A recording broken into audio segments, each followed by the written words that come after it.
Family and friends, welcome to you all. Thank you for being here and thank you for all your love and support. And for those joining us on the live stream, also a very big thank you. The recorded version of the live stream will be available for a couple of weeks after this for those who might not make it. The weather, we were worried about whether we'd get everyone into this room. The weather's helped us a bit. A lot of people, a huge amount of people have phoned me today and said they're not making the trip, they're going to be watching online. Sharon Mark and my sister Barbara have travelled from England, and some of you from the Cape and Johannesburg. We have received messages from family and friends in Mauritius, Canada, England, New Zealand, Ireland, France, Australia, Singapore, Malaysia, Vietnam, Seychelles, Germany, Holland, USA, Kenya, and Switzerland. I've known Del for 65 years. We met in 1959 when we were both still at school and lived on the bluff outside of Durban. It may surprise you to know that Adele Bernice Nichols was a tall, strapping girl, a lot different to how she was recently. I'm not going to release her vital statistics, but I can assure you they were very impressive. She was very athletic, played hockey for Girls Side Durban first team, strong swimmer, and table tennis player. In fact, we met playing table tennis. She was an aggressive left-hander, and in our first year we won our Durban League with a great beer-drinking captain of our team of three. Within weeks we were hopelessly in love, and she got to know my parents, sister, and little brother Rod, who now lives in Canada. I was very close friends with my next-door neighbour and school friend, Gerald, and so they got to know each other well and became friends, and Gerald eventually married Del's sister Barbara, and they live currently in Mauritius. One of the risks of such a love affair is the possibility of a future mother-in-law. But I'm happy to say that I always had a good relationship with Del's mum and dad and sisters. I found out that Del had been a very naughty little redhead when she was young, eventually being sent to St. Mary's DSG for disciplinary reasons. So whenever her mom Joyce tried to give me a hard time, I would say, "Mother-in-law, do you want me to send your daughter back?" And she'd say, no, you keep her.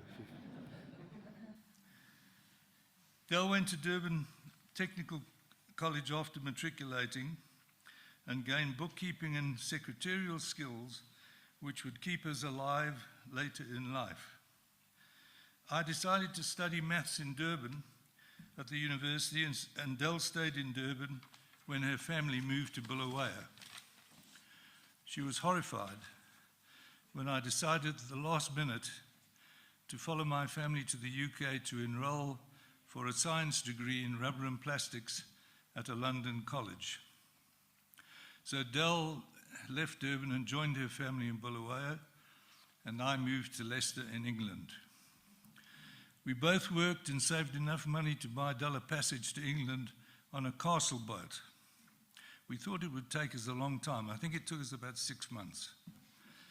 And when we were apart, we each wrote an email letter every day. I still have them all locked safely away from our girls. I was happy to meet Del at the Southampton docks after many months apart, but a bit worried when all the young officers gave her a resounding cheer when she disembarked. She lived with my family in Leicester while I studied in London. My mum taught her to cook and gave her a recipe book. And I always used to tease Del and say the first chapter of the book said, for potatoes, you take the potato in your one hand and the potato peeler in the other hand, and you peel them with it. But her mom was a good cook, and Del became a very good cook. My res roommate Barry and I hitchhiked to Leicester every weekend to see his girlfriend Margaret and Del. This arrangement couldn't last for 4 years, and so in my second year, Del and I married, and we moved into an old cottage at Muswell Hill in North London, with Barry, who helped pay the rent. I was the first student to marry at our college. In those days, it was not a common occurrence, and I was summoned to see the head, and he wanted to know if I knew what I was doing. And we sort of started the rot, because quite a few of our friends married in the years after that. Sharon was born and survived one of the coldest winters on record, as well as a robust childhood surrounded by students. Barry and I used to pass Sharon across the room to hone our rugby reflexes, and we never dropped her once. Adele would keep us alive, and I helped a little bit with vac jobs. Barry eventually married Margaret, and our families are still very close. In 1965, we moved back to Leicester for my first job, and a couple of years later, we decided to move to a job in Krugersdorp, South Africa. Neither of us knew where Krugersdorp was, but it turned out to be a wild west of Johannesburg town. Dallas always did all the work and brought Sharon out on a castle boat a few months after I flew over. When I arrived in Krugersdorp, I moved into the Swan Hotel, which was like one of those buildings in a Wild West movie. It had a false front, and it had a hitching rail in the street, and it was still used, the hitching rail, so you can imagine.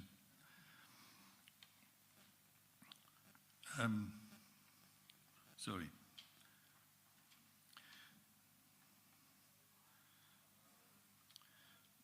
My room was over the pub.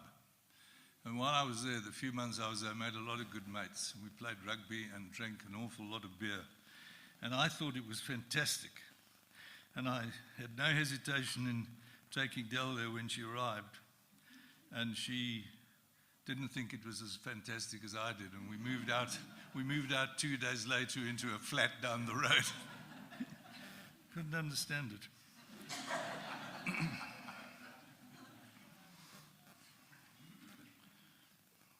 We made a lot of good friends in Krugersdorp, particularly the Dice family, and that friendship continues to this day. We bought our first house there, and Jackie was born there.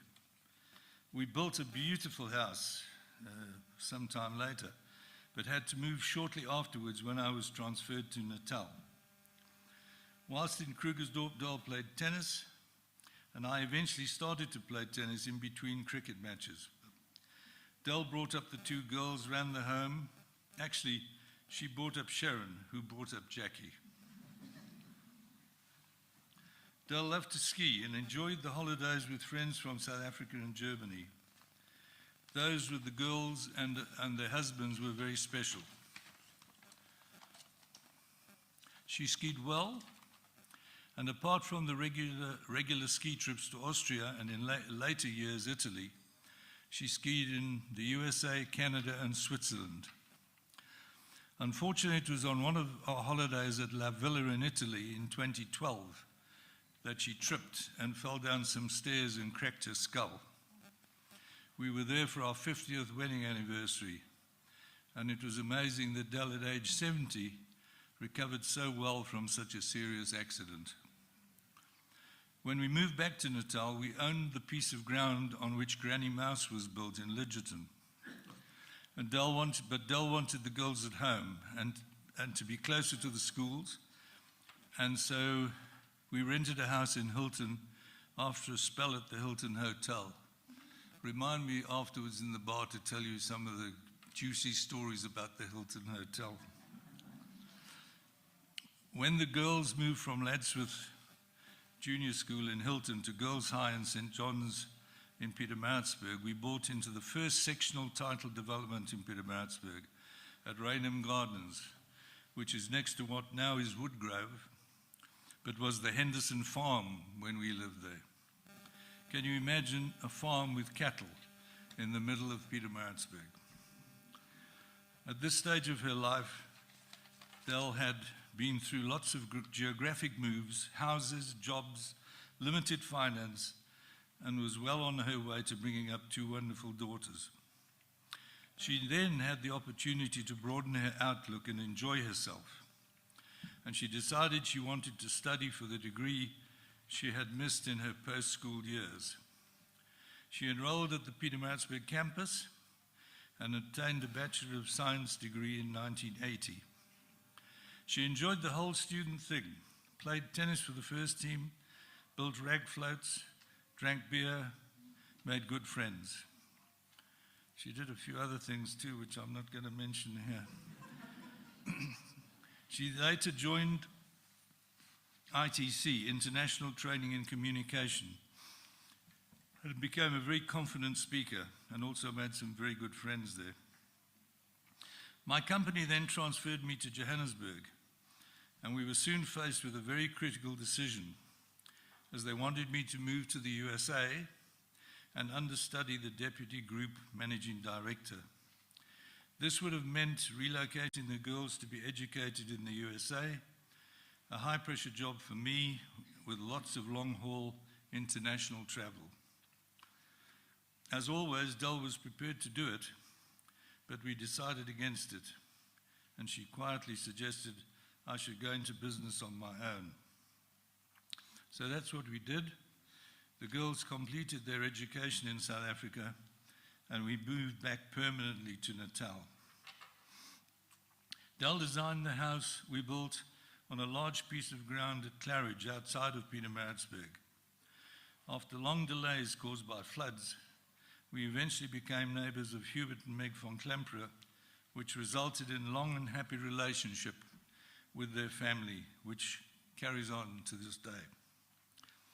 Del was very artistic, and I'm very proud of the various things she produced, many of which appear in the slideshow.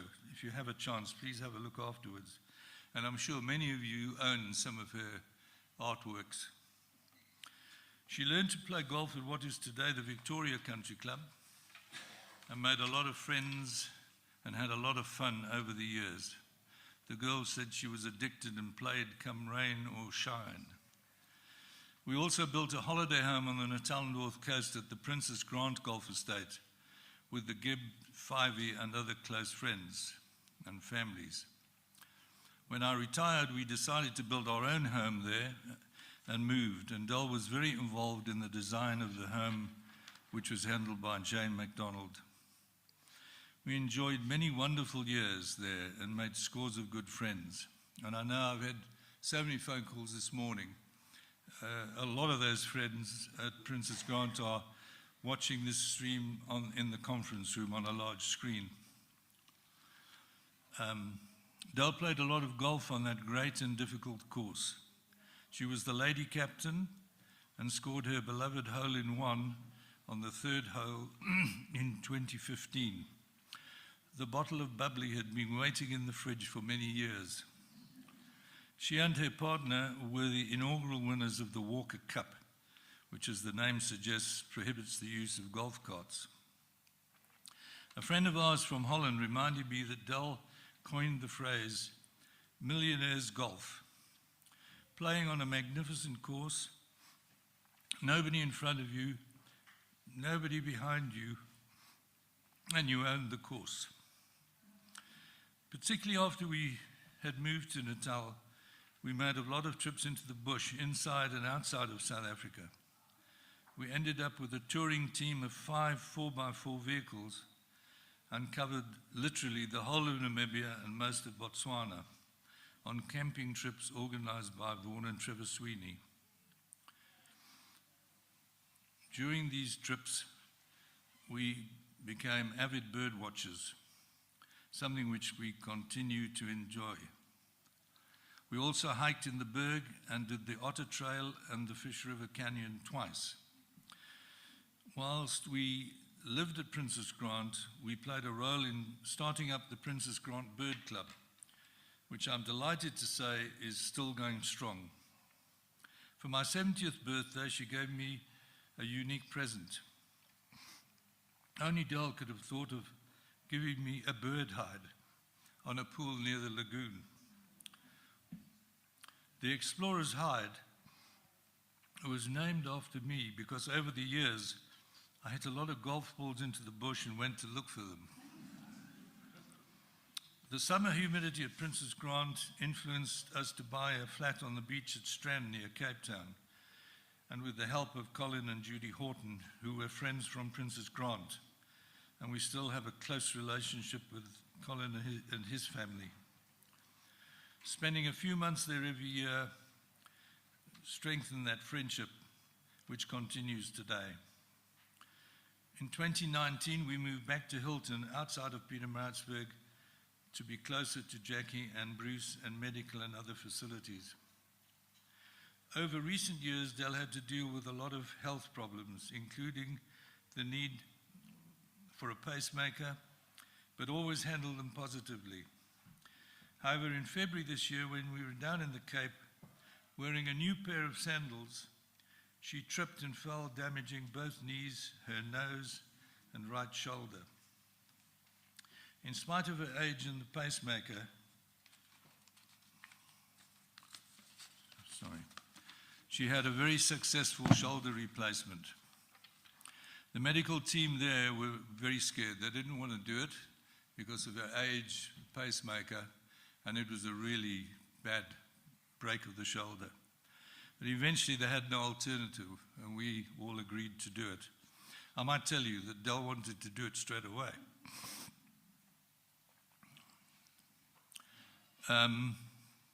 But she proved them wrong. She survived the operation, and it was a great success. However, she had to deal with a long rehab program and a variety of health issues.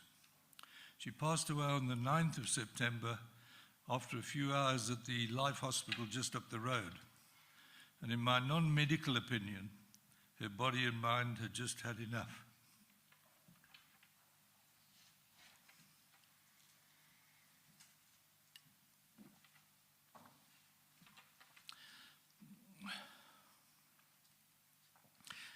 In recent months,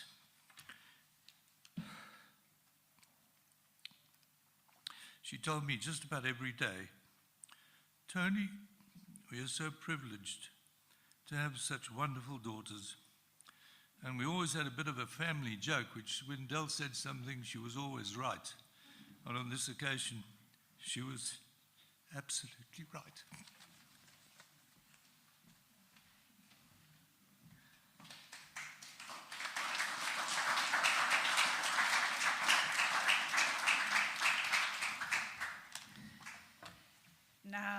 Now you've got me.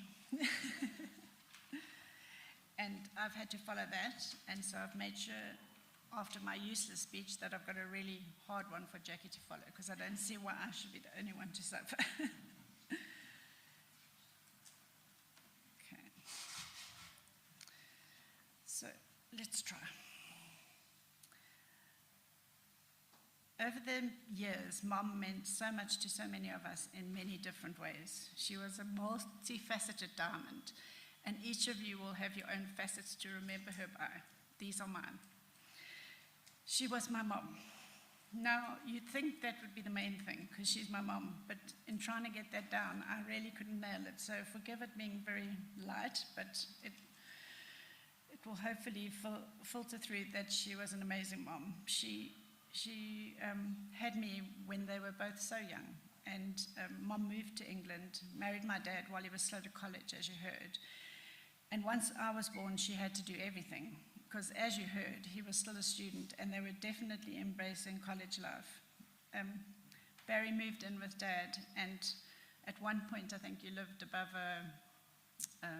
an office block. And when they finally moved out of that rental and moved on, my mom asked the office people which of them they thought was her husband, and they chose Barry, not my dad, because he was always out partying. So she was amazing.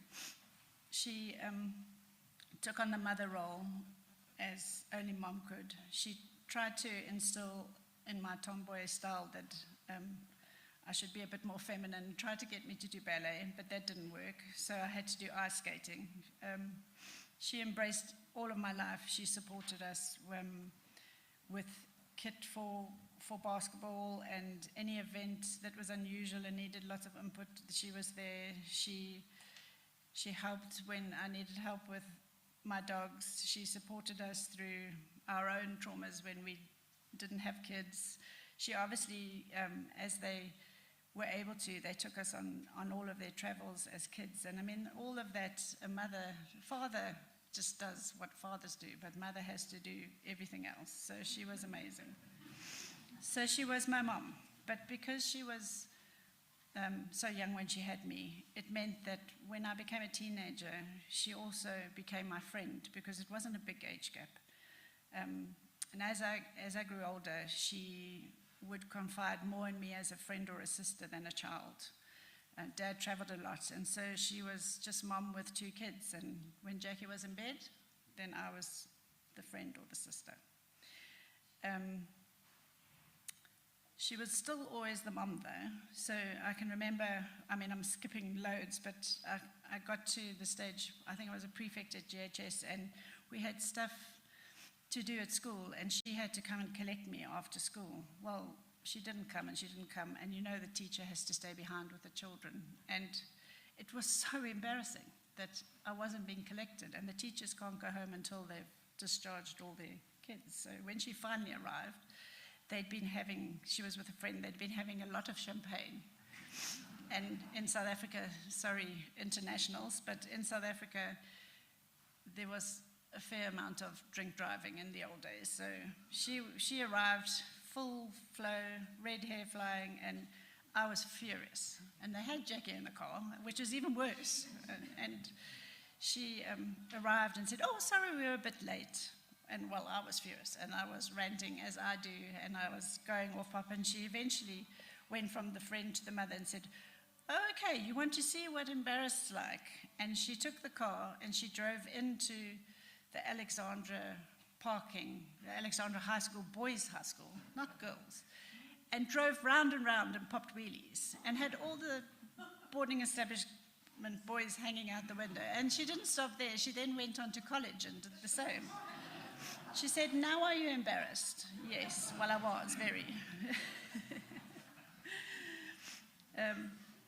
So she's, obviously in the early days, she was my carer. And at one point, I mean, there's loads of times when she's cared for me. When I was horse riding, I fell on top of a jump and she leapt over the fence and ran into the middle of the Royal Showgrounds in Maritzburg with an audience, and I was so embarrassed then again, but Mom was just worried that I'd broken ribs or something, so nothing stopped her to protect her. She was like a lioness. But the biggest thing she did was come for Mark and I to England, and Jackie and I were saying, it's not easy to travel on your own, and we were both not able to drive. I'd had a scheduled operation and I couldn't drive, and then Mark snapped his Achilles, and so she just got on a plane. She did have a key for our flat, and how she got from Heathrow to Gatwick, I can't remember, but she did. And then she let herself in and took care of us, so she was amazing. She definitely is not a teacher. As you're growing up, your mom is supposed to teach you how to cook. Well, I don't know. I think we did have a sort of strong-willed discussions, and she would teach me, and she would say, "Well, you just stir till it looks right." And I say, "Well, how many milliliters?" "Oh, no, just till it looks right." So that was a waste of time. I never learned to cook. Thank goodness everyone else does. But then she tried to teach me how to play tennis, which she was really good at, and that ended in tears, and not just my tears, but her tears as well. She was so frustrated that I couldn't learn from her, so she just sent me to a teacher. She just gave up. So she definitely didn't teach well. she, as you've heard from Dad, had so many interests, so many talents, really. She was amazing. She has all her art, and I don't know if Dad mentioned, but in the bookmark and on the slideshow, you will see a lot of her art that just we had, that shows how clever she was. She was amazing. But she also, when I was still at school, she was icing cakes. And I mean, when I say 20 cakes at Christmas as gifts, but she also did a couple of wedding cakes and beautiful, beautiful intricate things. I think I'm pinching that from yours, Jack, so sorry. I can see you checking your speech and thinking, oh, that's mine. I'm thinking, oh, I'm so sorry. I'm so sorry. But her cakes were amazing. She also, as Dad said, she was very sporty, so she was a very good tennis player. She did lots of sewing, so that was great when she was doing the mom roll, because she could make outfits for whatever we were doing, and that was really handy. She was a great entertainer for my dad, because he often hosted dinner parties at home. And she, apart from being an excellent cook, she used to set the table so beautifully. So I had this as a norm. And when I did matric, one of my subjects was home economics. Well, heaven help me, because Mom wasn't able to teach me how to cook. But we had to we had to take a subject out of the box, and mine was entertain your husband's boss at home. Well, I won the matric home economics cooking prize, not for the cooking, but because my table was beautiful. So that was thanks to Mom. And my one memory from them, when they first moved down to Natal, they got entertained by a lot of people, and so Mom and Dad, I presume, decided that they were going to hit it with one fell swoop, and they had this huge dinner party at home. And Mom did most of it herself, but one of the things she had was strawberries for pudding, and she had me pulling the stalks off the strawberries. She bought boxes and boxes of them, and her strict instructions was that we weren't allowed to lose any of the fruit, because obviously they're expensive, and she wanted maximum value. And so I had to dig these things out, and my thumbs in the end were bleeding. And I've often said to my friends, when I buy strawberries today, I take great delight in chopping a third of them off the top, and I toast my mom. I go, these are my strawberries. One of the things we did for Mom for her 80th was we made a book. So a lot of the pictures we had, because Jackie and I made a book for her of all her art that was in my house, Jackie's house, and Mom and Dad's house. And she loved that book, because the reason we did it is that it was 80, and she had had a lot of health problems by then, and she was sort of questioning the meaning of life and what difference did she make. And she felt like, because she wasn't doing much by then, she felt that she hadn't achieved anything or done anything. So we put that book together, and it really showed her how amazing she was, and the stuff she did was incredible. So I think she really did love that book. As a family, we've been very blessed to be able to travel all over the world, a lot in South Africa, and most recently lots of fabulous game trips that Mom and Dad have taken us all on.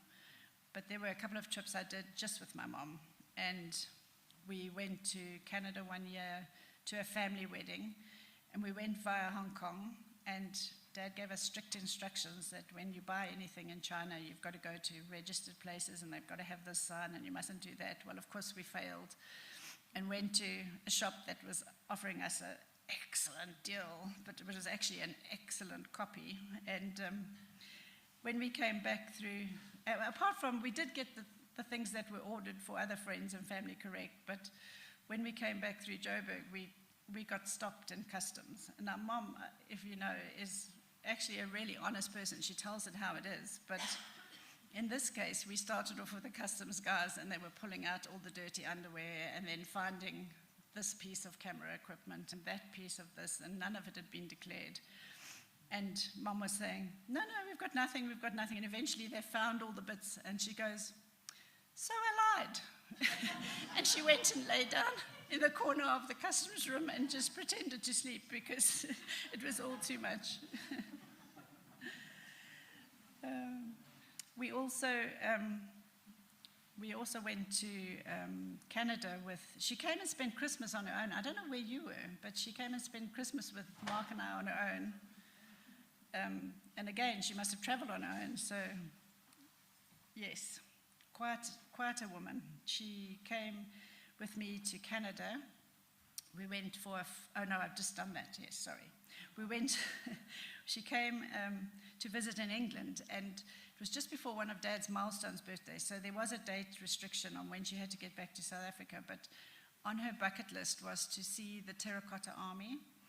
And Dad had gone to China on a business trip, and because there's so much protocol, he not wanted to take her. He first wanted to go on his own, and they were always meaning to go back, but they hadn't done so. And I worked for Virgin Atlantic at the time, so I got staff travel, and it was in the days of SARS, so everything was locked down, a bit similar to our COVID experience, but then it was the bird flu or SARS or what the problem was. And just before they were due to go back to South Africa, they lifted SARS. And I said to Mum, do you want to go to China? So she says, let's do it. So we had literally 3 days to go to China, see the Terracotta Army, and get her back so that she could fly home to do Dad's birthday. And I'm fine with ordering flights, but I got the flights to get us to Shanghai, I think it was, and then Dad's friend, Peter Sloth, met us there, and we then had to get from Shanghai to Xi'an, which is where the Terracotta Army was. Well, if you go online and try and book a domestic flight in China, it is quite a challenge because there's a lot of symbols and you don't know whether you're going from or to or where you're going. So in the end, Dad rescued us, but he thought we were quite mad, but we did it. We didn't allow ourselves to sleep at all because it was just, there wasn't enough time to sleep. One of Dad's business colleagues was getting married, so we were included in the marriage party, and apart from seeing Terracotta Army, we saw the most incredible things. And I was just thrilled to be able to help her see something on her bucket list. I think she really loved that trip. Our last trip before I left Virgin was to Cuba, and again, we had great fun. We really did travel well together. And after I left, she had many conversations with me about going back, even if it was just as the cleaner, so we could get staff travel back again. On their marriage, what can I say? It's an unbelievable marriage. They a really strong couple, and the bar was set very high for when Jackie and I married, so the boys did well. Their union definitely had its fiery moments. I don't think it was all roses and daily letters and everything. And we were just talking about it today, and I had to add it. So I have a clear memory of Mom arguing with Dad while she was preparing supper. So she had a sharp knife, which luckily she didn't use. And she was preparing dinner, and she finally snapped and lost her temper. And she had, at the time, a very big, ripe, juicy tomato in her hand. And she walked up to him and she squashed it in his ear.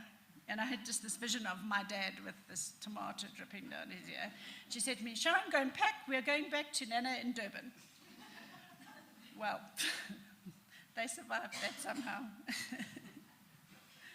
I'm sure many of you here will remember when they celebrated their 60th wedding anniversary. So I'm thrilled that they made that together, and we celebrated in style. We had lovely videos and messages from everyone all over the world, and it was really, really special.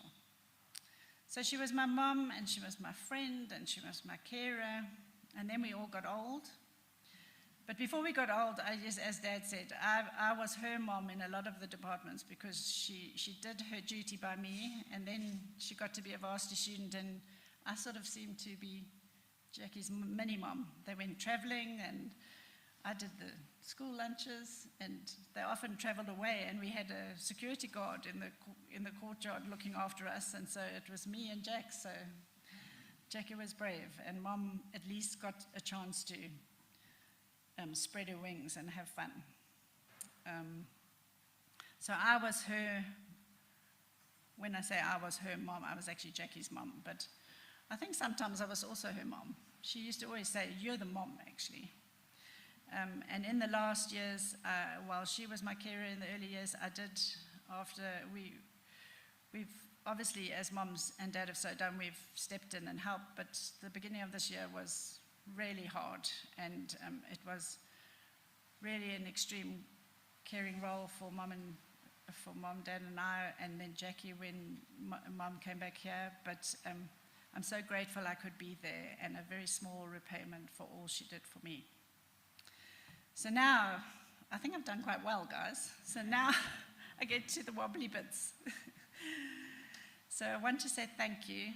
We've had an outpouring of unbelievable love for Mom, which has been wonderful to read and share amongst the three of us. Thank you for returning in bucketfuls all the care Mom shared with you in your lives. Bruce, I'm getting wobbly. Where's the water? Bruce, you've been a wonderful, I can't look at you guys because then I'm done. You've been a wonderful support to Jax and my parents, and you've been there for all of them in so many ways, particularly this year, and I owe you lots. Mark, you're my rock, holding our UK fort together during my many, many trips here, particularly the months at the beginning of this year. Thank you for supporting my wish to spend as much time, as often as I could these last couple of years, giving me precious time with Mom. Jax, you've been amazing to Mom and Dad, and you have no idea how much comfort you gave me being just down the road. Mom chose to move back for that exact reason, and as always, she was so right. Dad, thank you for helping keep my promise to Mom. Breathe. Okay, Dad, thank you for helping me keep my promise to Mom of being able to remain in her own beautiful home till the end. And from the bottom of my heart, thank you for being the most incredible carer. You have been amazing and could not have done more for Mum, particularly for this whole year. Okay, I put in a really generic bit so I could gather my breath for the final run. There were so many beautiful messages and thoughts, and it was impossible to include them all, but I want to share two. The first is from a close friend and is the Oxford Dictionary definition of indelible. So it's on the screen for the people that are here, but for the people overseas, it is indelible, and the focus is on del, so indelible. And the definition is leaving a mark that cannot be removed and impossible to forget. And I had another one from a family member, and I thought it really captured Mom. He said, Adele truly was a one in a million. She was wonderfully unique in so many glorious ways, exceedingly kind and generous, hugely thoughtful and caring, I can't even say that word. The descriptions simply don't come to an end when we think of Adele. I particularly love her quick wit and lively intelligence. She always seemed so interested in what was being said, so intrigued in her own privately amused way in what was happening around her. Mom, you lived such a full life. You fought so hard through so many health challenges. You loved us all so well. You were most definitely the wind beneath my wings. And now I will have to learn. I will have to learn to fly high without you. I will love and miss you forever. Sorry, there are no regrets. Thank you for all of it. Sorry, Jax.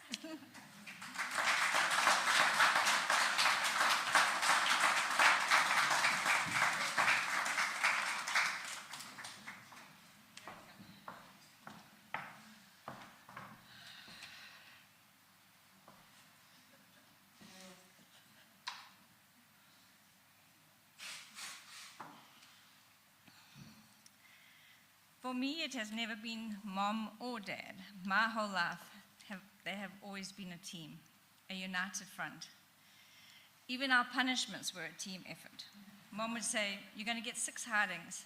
Do you want 3 from me now, or do you want to wait for your dad to get home from work, and then you get my 3 and Dad's 3 at the same time?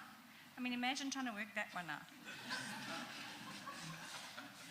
There was one time when I was punished and Dad wasn't on board. When I was about 4 years old, I learned the word bugger from a boy at nursery school, and Mom was very unhappy about it. The teacher, however, had advised Mom to simply ignore it, and I would eventually get bored with the word. I can clearly remember Mom standing on the stairs with the sun shining behind her, and I was at the bottom of the stairs when I said bugger. Mom said, Jacqueline Tanya. Now, she always used my full name when I was in trouble. If you say that word one more time, I'm going to give you a spoon of hot English mustard to clean out your mouth. I remember staring at her and then saying, bugger, bugger, bugger. Jacqueline Tanya, she shouted, and then I said, oh, bugger off. Well, that was it. I remember watching fascinated as she flew past me to the kitchen. She was back with the mustard in a flash and said, open your mouth, which I dutifully did, while she scraped the teaspoon along the sides of the jar to fill the spoon. In my mouth it went, and then all hell broke loose. My tongue felt like it had swollen to double the size, and I couldn't breathe. Dad walked in and was horrified, and quickly took me to the bathroom and helped clean it out of my mouth. He was furious with Mom, but needless to say, I never took Mom on again. If she warned you, you knew she meant it. Dad told me that a few weeks later, he was walking with me and tripped and fell with a few choice words, and I immediately said, Dad, careful, that's a mustard word. To this day, I still do not eat mustard. Mom and Dad have always invested in our lives and loved us no matter what. Even now, at our age, we are always a priority and loved, and both Mom and Dad will do anything for us. We have always been so privileged growing up with parents like ours. When I was in grade 8, we moved from Pietermaritzburg back to Johannesburg. Sharon started at UCT in Cape Town, and I stayed in Pietermaritzburg as a boarder at St. John's. The only form of communication was the black phone under the stairs of the boarding house, and letters. If anyone tried to phone me, the caller had to hope that someone would answer the phone, which didn't readily happen, as that poor person then had to go and find me. This would take time, and often I couldn't be found, very frustrating. Letters were the more reliable form of communication. There wasn't anything better than going for tea and finding letters waiting for you. Such a treat hearing from everyone. I kept every letter that was written to me at boarding school, and at least 80% of those letters were from Mom and Dad. Mom typed long, beautiful letters, and she would always start with, my darling Jackie, and then she would say, I thought that I would drop you a line to let you know that we love and miss you, and this is just a little note to let you know that we are thinking about you all the time, every day. Then she would tell me everything that she'd been up to about our new house and about Sharon and the dogs and our bird Nikki. In a couple of their letters, both Mom and Dad query whether I was brushing and washing my hair, and so that was obviously a concern at some point. One letter she wrote, P.S., how is the hair brushing coming on? Hopefully there are no photos. Mom would always end her letters with love you lots and lots, and she would sign the letter in pen, love Mom. I really didn't know how I was going to talk about Mom today and be able to put in words how much I loved her and how much she meant to me. How grateful I am for all the million things that she's done for me and for the love that I've felt my entire life. Instead, I've written her a letter, our last letter. Dear Mom, thank you for all the letters. I'm pretty sure that I didn't thank you in 1981. Typical teenager. I went through them the other day and I have loved reading them and feel so much love in every page. You talk about painting the house and making the curtains for the kitchen. You used to sew a lot when I was at school. You even made a huge fluffy English sheepdog which we called Buju. He was so big that he took up most of my bed. Who thinks of making something like that? Crazy. And I absolutely loved him. You were a brilliant cook, throwing dinner parties for friends and work colleagues. Dad was trying to cook supper for the two of you the other evening and was saying how difficult it is to time everything together and still serve it all warm. I agreed that it's pretty impossible, but you used to do 3-course meals all the time for over 10 people, plus 2 children in the background. Always delicious and effortless. Our birthday parties were also always special, hand-decorated boxes for each child and filled with goodies, and the cakes were always amazing. You iced cakes for fun. Again, who does that? All your delicate icing flowers used to lie on foam all over the house, waiting to be assembled onto cakes. Your orchids were particularly beautiful. I even remember a vintage car made of icing. It really was so good. Your beautiful paintings are treasured items in our house. I'm eliminating this part because you already said it. No. Your beautiful paintings are treasured items in our house. Mom, all your pottery plates and bowls are hand washed to make sure nothing happens to them. Your pottery lamp that you decorated with the Italian cliffside town is a masterpiece. And I know how much work you had to put into it, as it kept cracking as it dried. I used to watch you in our pottery classes, lovingly mending it each week until it was fired to its magnificent glory. I still turn it on when I get to your house, as it was one of the things you always asked us to do. Please, can you turn the lamp on? It has been incredible to watch Dad care for you after the accident. It was unbelievably hard for everyone, and the two of you have been amazing. I know how grateful you were to Dad for everything, although you would often say to him, "It is relentless," while trying to get you to eat breakfast or do your exercises. You would also say to me, "Your father is an absolute hero," and that you were so lucky. You were the hero, Mom. Tough as nails, recovering from that accident, strongest woman I know. You always knew when something was wrong without me saying a word, and so thank you for always being there. Your advice has always been invaluable, and I can always hear your voice in my head, my moral compass. Jack, that's our dog, is really going to miss you. He still runs onto your lawn and looks for you,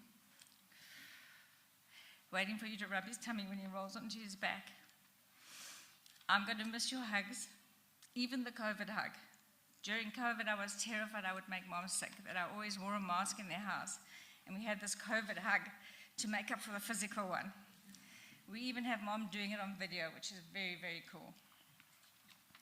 Mom, we are here today to celebrate your life, as it really was a spectacular life, lived to the full and accomplishing so much.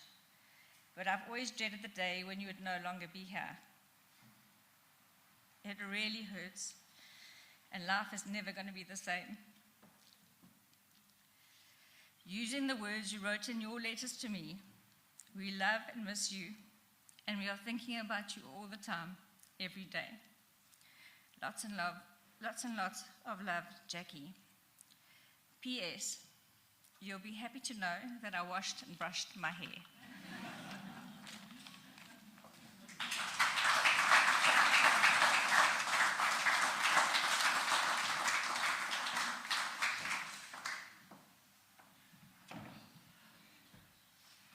Thank you all for listening to Adele's life. We're going to just have a quick break to pull ourselves together. There's tea and coffee and food and liquor. Please make yourself at home. We'll be with you in a few minutes. Thank you very much.